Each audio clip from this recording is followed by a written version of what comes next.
The Canadian federal government has introduced a cap on study permit applications for 2025, and we are here to break it all down for you. Let's get started. Well, IRCC has capped study permit applications at 505,162 for the remainder of the year.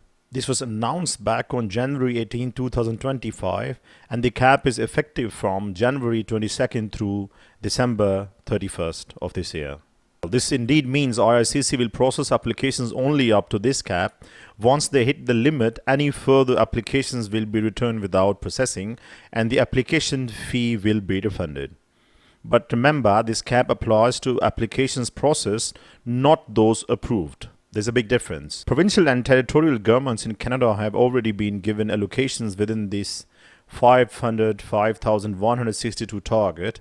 This cap is intended to control the growth of temporary residents in Canada by limiting new study permits. Who's exempt from the processing cap? Well, first of all, the students renewing their study permits for the same school and level, people under unenforceable removal orders with valid temporary resident permits, applicants in specific categories such as sponsored immigrants, protected persons, or those with exemption orders, exchange students, and those studying at federal institutions.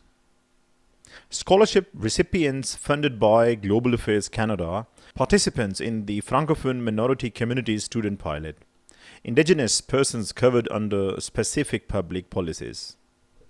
Last year, IRCC processed 606,250 applications but aimed to approve around 364,000. This year, the cap is lower at 5,162 applicants, and we're all still waiting for this approval target.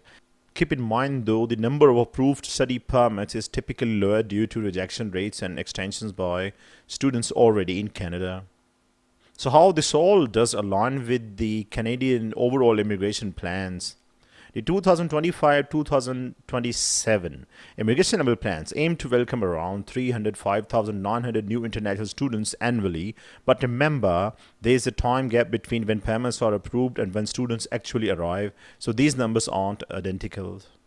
In short, if you are planning to study in Canada, act fast, but stay informed. Make sure your application is accurate and check if you fall into any of the exempt categories. For more updates on immigration and international studies, don't forget to like, subscribe, and hit that notification bell. See you in the next video.